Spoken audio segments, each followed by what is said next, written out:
The shooting this afternoon brought business on Capitol Hill to a standstill this afternoon. News 4's Shomari Stone spoke to a few people who were under lockdown while all that stuff was happening around them. He joins us live from Capitol Hill. Shomari?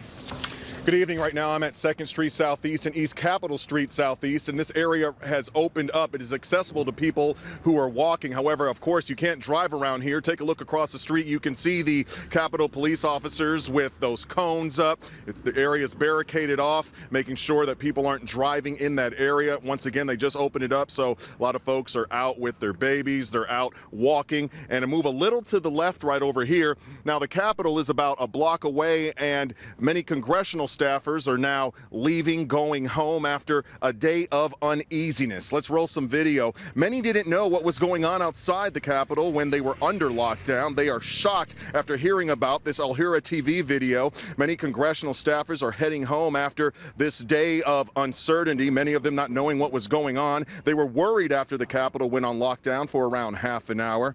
Some were in meetings around 2:30 when that woman with the small child in her car tried to ram into the White House. One man was meeting with Senator Christopher Coons from Delaware in the Russell Building.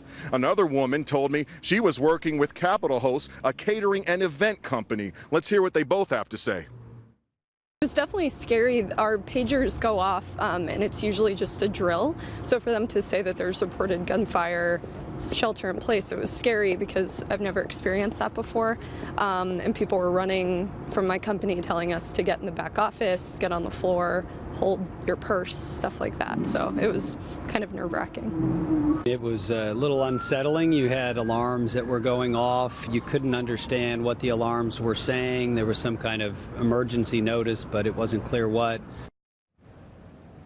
Now, just to give you a little perspective, a lot of folks have been walking up to me asking, do I know anything about this woman? Where is she from? How is her child? What was her motive? And those are the questions that people would like to see answered, because they say, quite frankly, that this woman interrupted their day.